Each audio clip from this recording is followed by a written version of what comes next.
के घाव कोई निशान छोड़ेगा, पर फिर भी हमें 2-3 दिन तक ध्यान रखना होगा, इसलिए अपने आप को ज्यादा मत थकाना। रोहित का मैनेजर रवि कहता है चलो जान में जान आई। रोहित मन में सोचता है 2 से 3 दिन, पता नहीं आदित्य सर इस बात पर कैसे रिएक्ट करेंगे। फिर सीन शिफ्ट होता है। डायरेक्टर आदित्य सूद कहते हैं 2 से 3 दिन, तो फिर रोहित तुम 3 दिन तक काम मत करो और अपनी सेहत पर ध्यान दो। रोहित और रवि शॉक्ड थे कि डायरेक्टर ने ऐसा कैसे बोल दिया, और वो डायरेक्टर को देखते हैं। डायरेक्टर आदित्य सूद कहते हैं क्या हुआ, ऐसे क्यों देख रहे हो? रोहित मन में कहता है मुझे लगा ये मुझे वो सीन शूट करने बोलेगा जिसमें एक्शन ना हो, कौन जानता था ये मुझे रेस्ट करने के लिए कहेगा। वैसे आदित्य का ऐसा रिएक्शन एक्सपेक्टेड था, क्योंकि प्रिया के बाद ये सेट पर दूसरा एक्सीडेंट था, उसे चिंता हो रही होगी। और आदित्य सूद बड़े गुमसुम बैठे हुए थे। फिर हमें रोहित का अपार्टमेंट दिखाया जाता है, जहाँ पर रवि कुछ सोचकर डायरी में कुछ लिख रहा था। रोहित उससे कहता है तुम किस बारे में इतनी चिंता कर रहे हो? रवि कहता है रोहित तुम्हारी उस मैगजीन कवर की शूट को अगले बुधवार से कल या फिर परसों के लिए शिफ्ट कर देते हैं। आदित्य सर पूछ रहे थे कि क्या शूटिंग अगले बुधवार को हो सकती है, और वैसे भी उस मैगजीन की शूट में तो सिर्फ कुछ फोटोज लेने हैं, तो तुम्हारी तबीयत पर भी कोई असर नहीं पड़ेगा। और रोहित कहता है तुम मुझसे बहुत काम करवाते हो, लगता है मुझे दूसरा मैनेजर ढूंढना होगा। रवि कहता है बिल्कुल प्लीज ऐसा ही करो, ये मुझ पर एहसान होगा। और वो जाने लगता है और कहता है तो फिर ठीक है, मैं तुम्हारा शूट प्लान फिक्स करता हूँ, तुम आराम करो, मैं एक बियर लेकर आता हूँ। रोहित कहता है अरे 1 सेकंड रुको। फिर हमें बियर्स के बोतल दिखाए जाते हैं। उसके बाद तो रवि उन्हें पीने के लिए बैठ ही जाता है। रोहित कहता है तुम ये क्यों पीने लग गए, मुझे लगा तुम चाहते हो कि मैं आराम करूं। रवि कहता है बाकी के सारे मैनेजर साइट पर काम कर रहे हैं और खाली कमरे में पीने का मजा नहीं आता है। रोहित कहता है पर तुमने तो मुझे आराम करने को कहा था ना। रवि कहता है तुम वहाँ उस सोफे पर लेट जाओ, बस कुछ बोलकर तुम्हें मुझे एंटरटेन करने का ही काम करना है। रोहित उसे देखता है। फिर थोड़ी देर बाद रोहित कहता है हे भगवान तुम और तुम्हारे लॉजिक्स, तो बोलो तुम्हारे दिमाग में क्या चल रहा है मिस्टर रवि। रवि कुछ नहीं बोलता। रोहित फिर रवि उस बियर की बोतल को रखकर कहता है रोहित तो ठीक है, तुम्हें वो बात याद है ना जो हमने हॉस्पिटल में की थी। और रवि तो बिल्कुल शर्माने लग जाता है और कहता है कि मुझे ऐसा लगता है कि मुझे अंशिता पसंद है। फिर वो कहता है नहीं मुझे नहीं लगता कि मैं उसे इतना जानता हूँ कि उसे पसंद कर सकूं। रोहित हैरान था पर फिर उसकी वो बातें सुनता है। रवि कहता है तुम्हें पता है मुझे बस वो लोग बहुत पसंद है जो अपने काम के प्रति निष्ठावना होते हैं। मुझे लगता है कि मैं ऐसी लड़कियों की तरफ आकर्षित होता हूँ। रोहित कहता है तो फिर उसे ये सब बता दो, तुम लोगों ने तो फोन नंबर्स भी एक्सचेंज किए थे ना। रवि कहता है अरे कैसी बात करते हो, ये सब मैं फोन पे कैसे कहूँगा।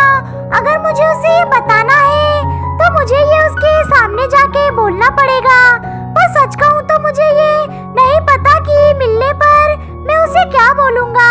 छोड़ो भी, बहुत हुई मेरी बात, चलो तुम्हारे बारे में बात करते हैं। तो तुम्हारे और प्रिया के बीच क्या चल रहा है? रोहित अब कहता भी क्या और वो शर्मा जाता है। रवि कहता है मेरा कहने का मतलब है कि तुम उससे इतना अट्रैक्ट कैसे हो गए कि तुम्हारे काम पर असर होने लगा है। रोहित कहता है अब ये बताओ जरा, हम दोनों काम छोड़कर ये बच्चों वाला ट्रूथ और डेयर का गेम क्यों खेल रहे हैं? रवि रोहित को डांटते हुए कहता है बात मत बदलो, मुझे जानने का हक है क्योंकि ये बात तुम्हारे काम पर असर डाल रही है। रोहित तो अपनी ही दुनिया में खो चुका था और वो रिलैक्स होकर रवि से कहता है ये वैसा ही है जैसा तुम अंशिता के लिए फील कर रहे हो। रवि कहता है देखो मुझे पहले ही पता था। रोहित कहता है तुम इतने खुश क्यों हो? रवि कहता है सुनो, तुम कोई 90 के दशक के हीरो नहीं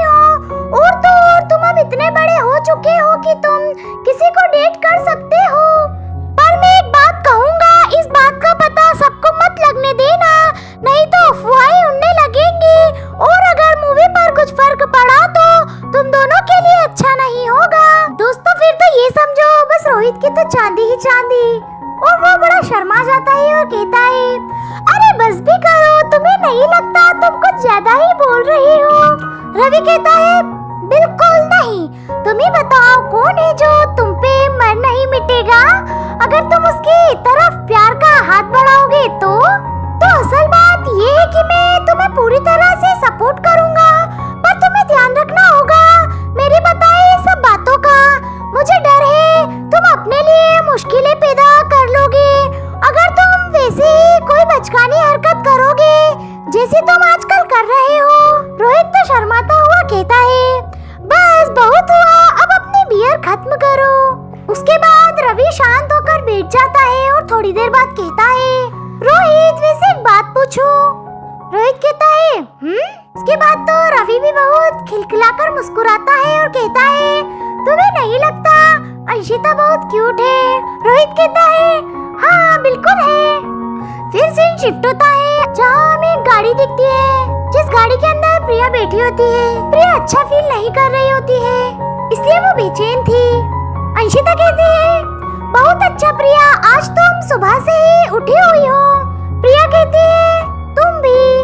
अजीब बात है, आज दिन इतना सुहावना है पर फिर भी मुझे कुछ करने का मन नहीं हो रहा। अंशिता कहती है, अगर मैं गलत नहीं हूँ तो तुम्हें ऐसा शूटिंग के समय से ही लग रहा है ना? हो सकता है उस समय पानी में डूबने के कारण ये सब हो रहा हो। क्या हमें एक बार हॉस्पिटल जाकर चेकअप करवा लेना चाहिए? प्रिया कहती है, नहीं नहीं, ये तो बहुत पहले की बात है। एक्चुअली देखा जाए तो शूटिंग हुए को 3 हफ्ते बीत चुके हैं। ऐसा लगता है ये दिन तेज भी गुजरे और धीमे भी। पता नहीं रोहित सेट पर कैसा फील कर रहे होंगे। तभी अंशिता अचानक से कहती है, अरे प्रिया, वो कैफे याद है जहाँ हम बहुत जाते थे? क्या हम वहाँ रुककर एक कॉफी ले लें? इससे हमें जागे रहने में मदद मिलेगी। प्रिया कहती है, हाँ तो फिर चलो। अंशिता कहती है, ठीक है चलो चले। फिर हमें कैफे दिखाया जाता है जहाँ अंशिता कहती है, वाओ, लगता है वीकडे होने के कारण ये खाली है। प्रिया कहती है, सच में हमें तो ये पूरी जगह अपने लिए मिल गई। अंशिता कहती है, मैं जाकर ऑर्डर करती हूँ, तुम एक अमेरिकानो लोगी?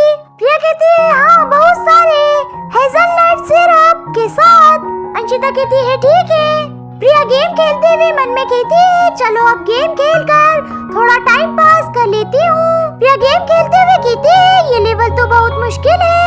और प्रिया तो समझो बिल्कुल गेम में डूब चुकी थी। तभी वहाँ कोई कॉफीज रखता है। प्रिया कहती है, ओ अंशिता, तुम एकदम सही समय पर आई हो। फिर वो उसको गेम दिखाते हुए कहती है, क्या तुम मेरे लिए ये लेवल पार कर दोगी? मुझसे नहीं हो पा रहा है। अचानक से प्रिया के चेहरे की मानो अंशिता को देखकर रंगत ही उड़ गई थी। प्रिया बहुत प्यार से और हैरानी से अंशिता को देख रही थी और वो ब्रश भी कर रही थी। अरे ये क्या, सामने तो रोहित बैठा था। रोहित कहता है, ये क्या है? इसे देखकर तो मुझे चक्कर आ रहा है। ये क्या है?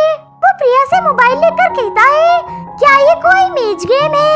प्रिया तो मानो खिल उठी थी और उसके मुंह में तो कोई जवाब ही नहीं था। पर मुझे एक बात समझ नहीं आ रही, कैफे का आज खाली होना, क्या ये सच में रोहित है जिसने पूरा कैफे खाली करवा लिया, या फिर ये प्रिया की सोच है?